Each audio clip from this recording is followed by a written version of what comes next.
Este es el Sol.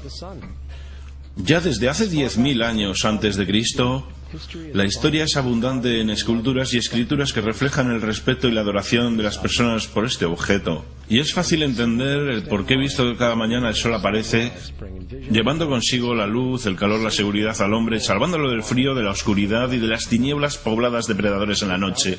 Sin ello, las antiguas culturas entendieron que las cosechas no crecerían y la vida sobre el planeta no habría sobrevivido. Estas realidades han hecho del sol el objeto más adorado de todos los tiempos.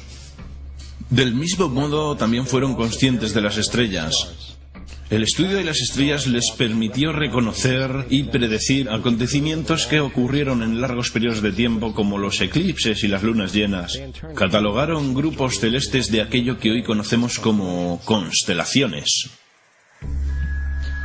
Esta es la Cruz del Zodiaco, una de las imágenes conceptuales más antiguas de la historia humana. Muestra el Sol mientras figurativamente pasa por las 12 mayores constelaciones en el curso del año. También refleja los 12 meses del año, las 4 estaciones y los solsticios y equinoccios. El término zodiaco se debe al hecho de que las constelaciones fueron antropomórficas o personificadas como figuras o animales. Las antiguas civilizaciones no se limitaron solamente a seguir el sol y las estrellas, personificaron con mitos elaborados que reflejaron sus movimientos y relaciones. El sol, con sus calidades de portador de vida y salvador de vida, fue representado como representante del invisible creador o Dios. También fue conocido como Dios Sol, la luz del mundo, el salvador de la humanidad. Del mismo modo, las 12 constelaciones representaron los sitios que Dios Sol visitó, y fueron identificados por el nombre, generalmente representando sucesos naturales que ocurrían durante este periodo del año. Por ejemplo, Acuario, el portador del agua que traía las lluvias primaverales.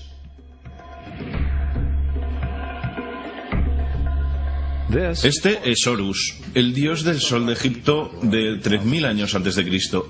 Es el sol antropomorfizado y su vida es una serie de alegorías mitológicas que tienen que ver con su movimiento en el cielo.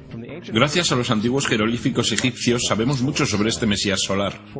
Por ejemplo, Horus, siendo el sol o la luz, tuvo a un enemigo conocido como Set, y Set fue la personificación de la oscuridad o la noche. Y metafóricamente hablando, cada mañana Horus vencía la batalla contra Set, mientras que al atardecer Set vencía sobre Horus mandándolo al mundo subterráneo. Es importante notar que oscuridad contra luz o bueno contra lo malo siempre ha sido una de las dualidades mitológicas más conocidas y es expresada hoy día de muchos modos. Hablando en general, la historia de Horus es como sigue. Horus nació el 25 de diciembre de la Virgen Isis Meri.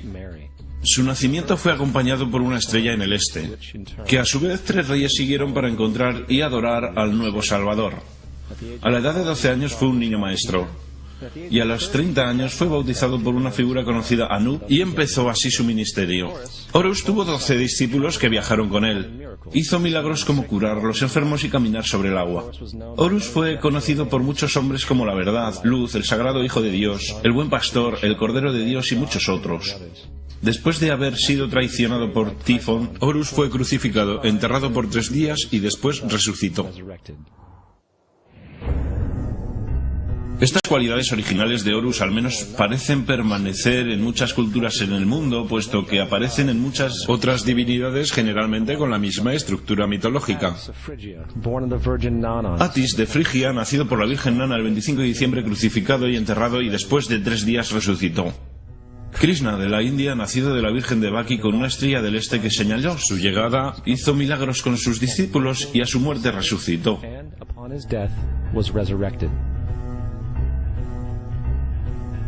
Dionisio de Grecia, nacido por una virgen el 25 de diciembre, fue un viajero maestro. Él hizo milagros como transformar agua en vino, fue llamado Rey de los Reyes, el único Hijo de Dios, el Alfa y el Omega, y muchos otros, y a su muerte fue resucitado.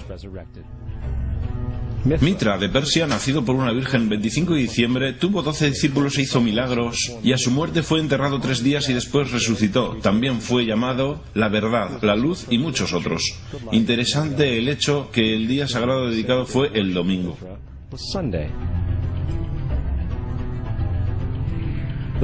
La evidencia es que ha habido numerosos salvadores en diferentes periodos en todo el mundo que tienen las mismas características.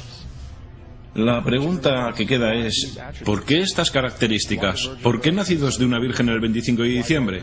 ¿Por qué muerto por 3 días e inevitablemente resucitado? ¿Por qué 12 discípulos?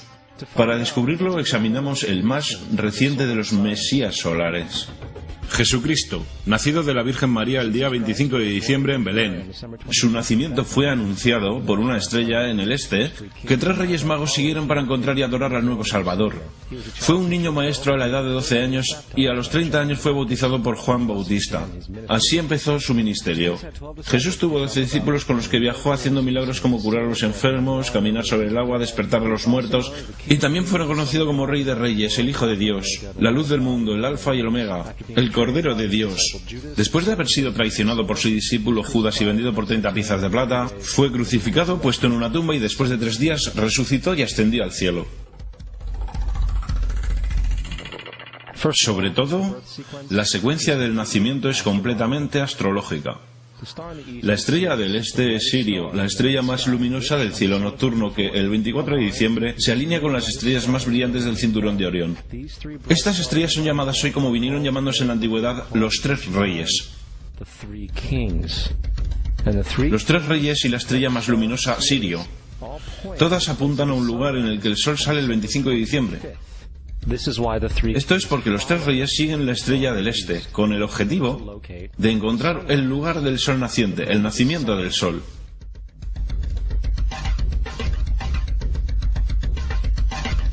La Virgen María es la constelación Virgo. Virgo en latín significa virgen. El antiguo símbolo de Virgo es la M modificada. Esta es la razón por la que María, junto con las otras madres vírgenes como Mirra, la madre de Adonis, o Maya, la madre de Buda, empezaron con M. Virgo también es a veces llamado como la casa del pan. Y la representación de Virgo es una virgen con un haz de trigo. Esta casa del pan y el símbolo del trigo representan agosto y septiembre, el tiempo de la recolección. Belén, además se traduce literalmente como casa del pan. Belén es por tanto una referencia a la constelación Virgo, un lugar en el cielo, no sobre la tierra. Hay otro fenómeno muy interesante que ocurre el día 25 de diciembre, el solsticio de invierno. Del solsticio veraniego al invernal los días se vuelven más cortos y fríos. Desde la perspectiva del hemisferio norte, el sol parece moverse hacia el sur volviéndose cada vez más pequeño, acortándose los días y llegando el fin de las cosechas. Con su llegada el solsticio invernal simbolizó el proceso de la muerte. Fue la muerte del sol. Antes del 22 de diciembre la muerte del sol fue observada completamente y puesto que el sol se mueve hacia el sur continuamente por 6 meses, también es el día en que se encuentra el punto más bajo del cielo. Aquí ocurre una cosa extraña, el sol deja de moverse hacia el sur, al menos por lo que se puede percibir, por 3 días. Durante estos 3 días de pausa el sol reside en las vecindades de la constelación conocida como Cruz del Sur. Después de este tiempo, el 25 de diciembre, el Sol se mueve 1 grado al norte, esta vez llevando consigo días más largos, el calor y la primavera. Por tanto, se dijo, el Sol ha muerto sobre la cruz. Ha quedado muerto por 3 días y después ha vuelto a nacer. Esta es la razón por la que Jesús y otros numerosos dioses del Sol comparten la crucifixión, la muerte por 3 días y el concepto de resurrección.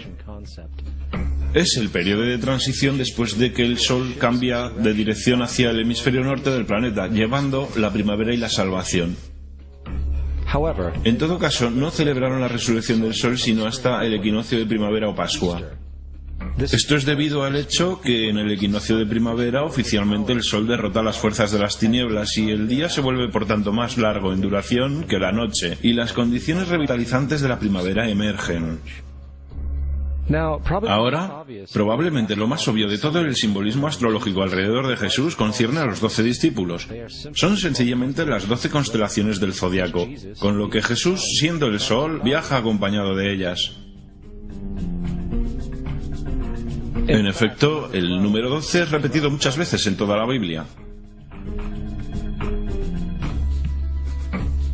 Este libro tiene mucho más que ver con la astrología que con cualquier otra cosa. Volviendo a la cruz del zodiaco, la vida figurativa del Sol no fue solo una expresión artística o un instrumento para trazar los movimientos del Sol. También fue un símbolo espiritual pagano, cuya versión simplificada parecía esto. Este no es un símbolo cristiano. Es la adaptación pagana de la cruz del zodiaco.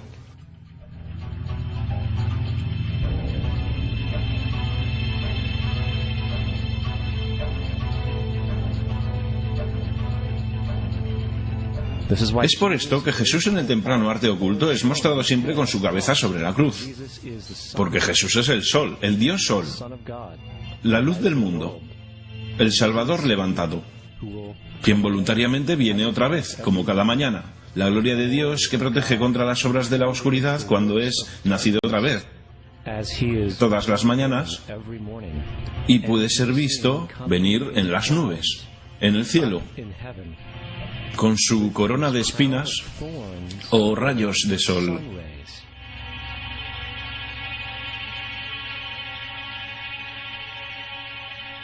Ahora, de las muchas metáforas astrológicas astronómicas en la Biblia, una de las más importantes tiene que ver con las edades.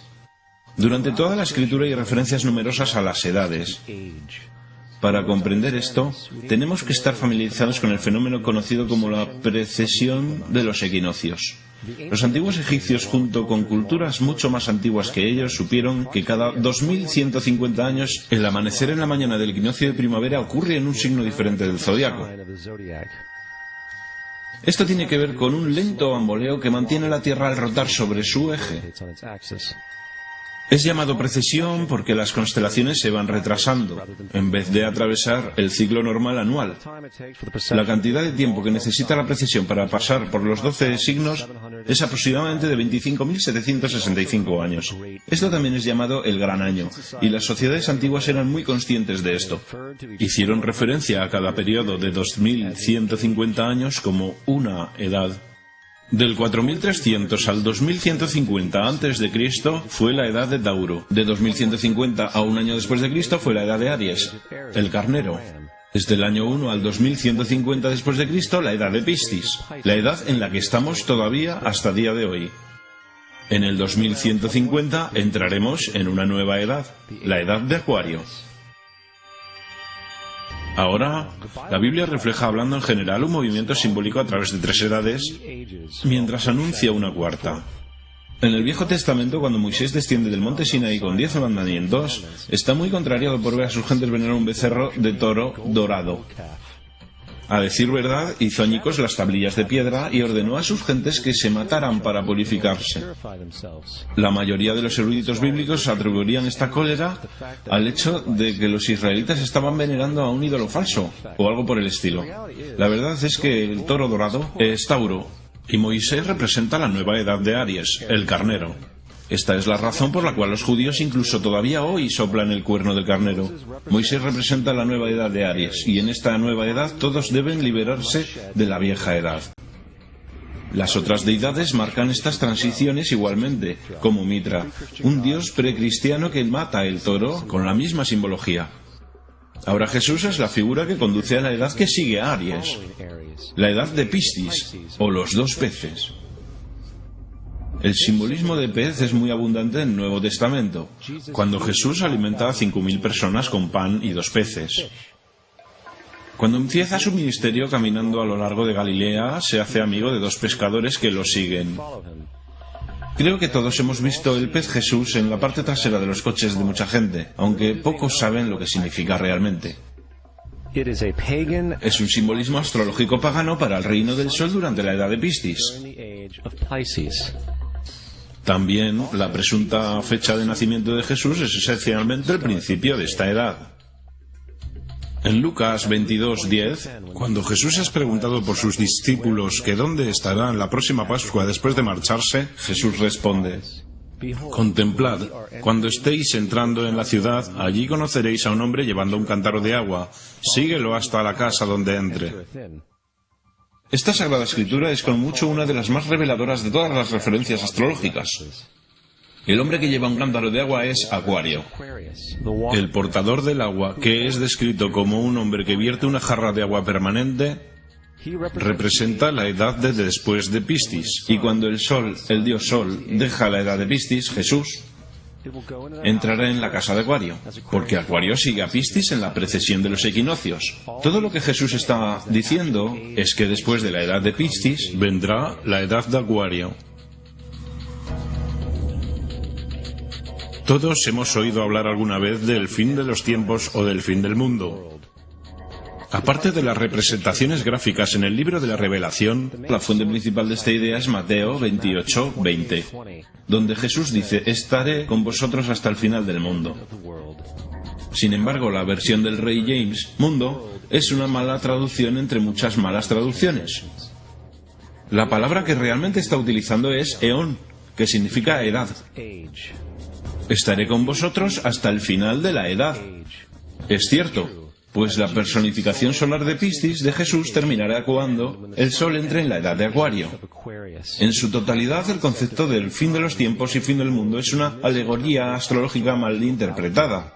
Digámosle eso a los aproximadamente 100 millones de personas en USA que creen que el final del mundo se acerca.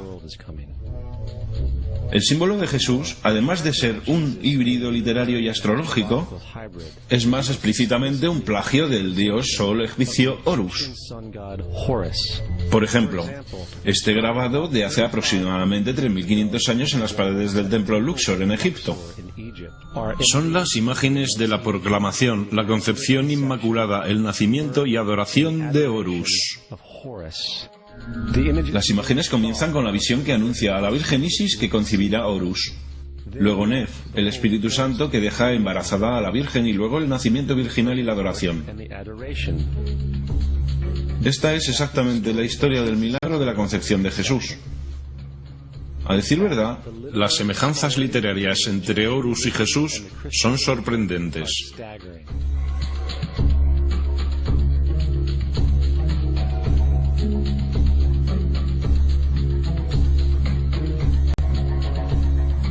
El plagio es continuo.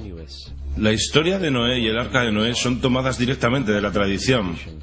El concepto de la gran inundación es ubicuo en todo el mundo antiguo, con más de 200 diversas citas en diversos periodos y épocas. Sin embargo, llegamos a fuentes tan lejanas como la epopeya de Gilgamesh, de origen precristiano, escrito en 2600 a.C. Esta historia habla de una gran inundación ordenada por Dios, un arca de animales salvados sobre él, e incluso el lanzamiento y el regreso de la paloma. Todo esto en común con la historia bíblica, entre muchas otras semejanzas. Y luego hay una historia plagiada de Moisés. Sobre el nacimiento de Moisés se dice que fue puesto en una canasta y dejado a la deriva en un río para evitar el infanticidio. Después fue rescatado por una hija de la realeza y criado por ella como un príncipe. Esta historia del bebé en la canasta fue sacada directamente del mito de Sargón de Acadia, alrededor de 2250 a.C. Cuando nació Sargón fue puesto en una canasta para evitar el infanticidio y dejado a la deriva en un río. Fue rescatado y criado por Aquí, una reina matrona. Además, Moisés es conocido como el dador de ley, el dador de 10 mandamientos, la ley mosaica. Sin embargo, la idea de una ley que fue dada por Dios a un profeta sobre una montaña es también muy vieja. Moisés es solo un dador de ley en una larga línea de dadores de ley en una historia mitológica. En India, Mao fue el gran dador de ley. En Creta, Minos subió al monte Dicta, donde Zeus le dio las leyes sagradas. Mientras en Egipto estaba Mises, quien llevó tablas de piedra donde las leyes de Dios fueron escritas. Manu, Minos, Mises, Moisés. Y hasta los 10 mandamientos están sacados literalmente del hechizo 125 del libro de los muertos egipcio.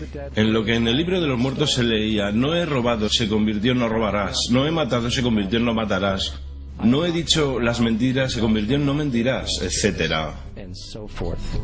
A decir verdad, la religión egipcia es la base fundamental de los principios de la teología judeocristiana.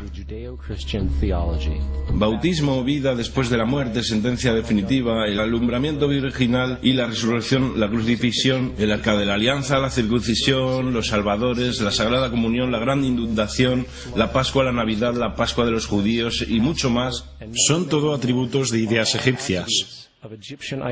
Preceden al cristianismo y al judaísmo en mucho tiempo. San Justino, uno de los primeros historiadores y defensores del cristianismo, escribió: Cuando decimos que Jesucristo, nuestro Maestro, fue concebido sin una unión sexual, fue crucificado, murió, resucitó y ascendió a los cielos, no proponemos nada diferente a lo que creen los llamados hijos de Júpiter. En un escrito diferente, San Justino dijo: Nacido de una virgen, acepte esto en común con lo que usted cree de Perseo.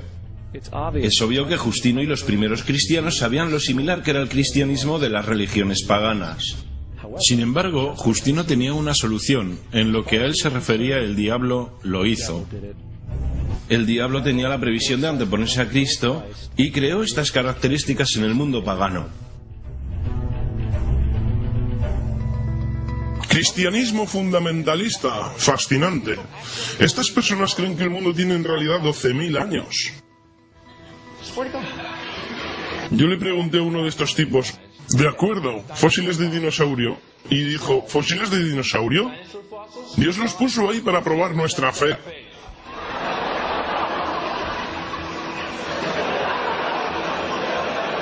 Pienso que Dios te puso aquí para probar mi fe, amigo.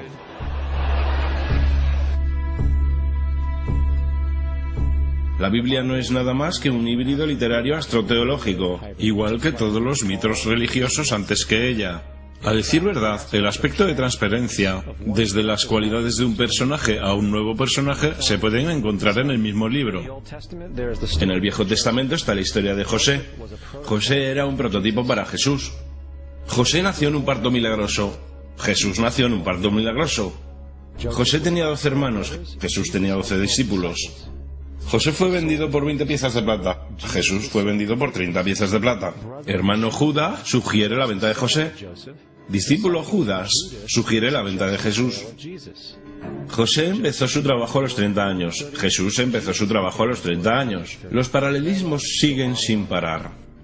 Además, ¿hay alguna evidencia histórica no bíblica de alguna persona viviendo con el nombre de Jesús? El hijo de María que viajó con 12 seguidores, sanando a las personas y cosas por el estilo. Hay numerosos historiadores que vivieron alrededor del Mediterráneo, tanto durante como después de la presunta vida de Jesús.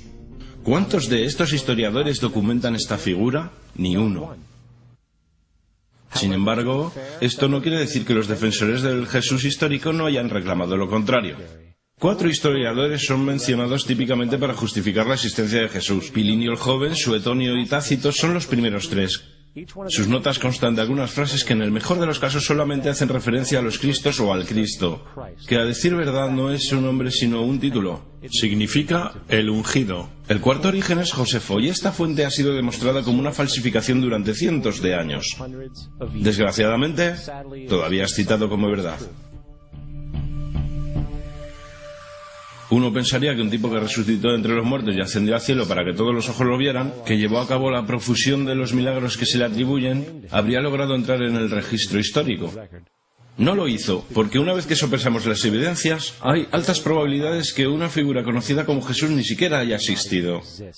El cristianismo es una parodia del culto al sol, en el cual pusieron a un hombre llamado Cristo en lugar del sol, y le rindieron la pleitesía que originalmente se le rendía al sol.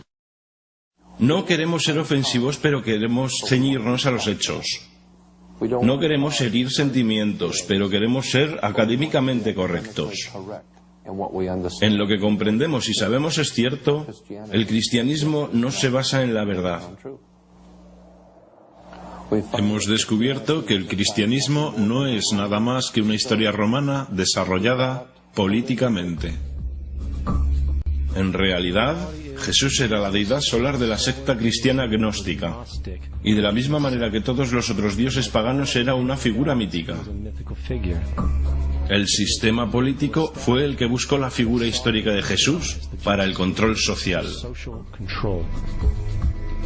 Antes del 325 después de Cristo, en Roma, el emperador Constantino convocó al concilio de Nicea. Durante la reunión, las doctrinas cristianas políticamente motivadas fueron establecidas, y empezó una larga historia de derramamiento de sangre de cristianos y fraude espiritual. Y durante los siguientes 1600 años, el Vaticano dominó políticamente toda Europa, conduciendo tanto a periodos fáciles como a las edades oscuras, al mismo tiempo que condujo a movimientos instructivos como las cruzadas y la Inquisición.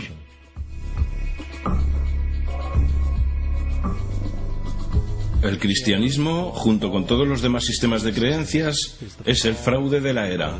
Sirvió para separar la especie del mundo natural y de un individuo a otro, y además respalda la sumisión ciega a la autoridad. Reduce la responsabilidad humana al efecto que Dios lo controla todo, y los crímenes a su vez horribles puedan ser justificados en nombre de la búsqueda divina. Y aún más importante, otorga poderes a aquellos que saben la verdad, pero usan el mito para manipular y controlar sociedades. El mito religioso es el dispositivo de más alcance creado nunca, y sirve como el suelo psicológico sobre el cual pueden prosperar otros mitos.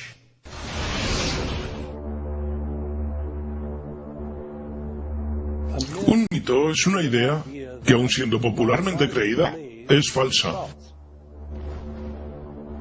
En un sentido más profundo, en el sentido religioso, el mito sirve como una historia que orienta y conmueve a la gente.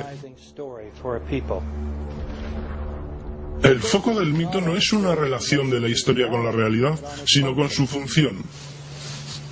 Una historia no puede funcionar a menos que sea creída por la comunidad o la nación. No es un tema de debate que algunos tengan el mal gusto de cuestionar la veracidad de tal historia sagrada. Los guardianes de la fe no entran en debate con ellos. Ignoran o denuncian como blasfemo al que lo cuestione. Es erróneo, blasfemo y pecaminoso que sugiera, insinúe o ayude a otras personas a llegar a la conclusión que el gobierno de USA haya matado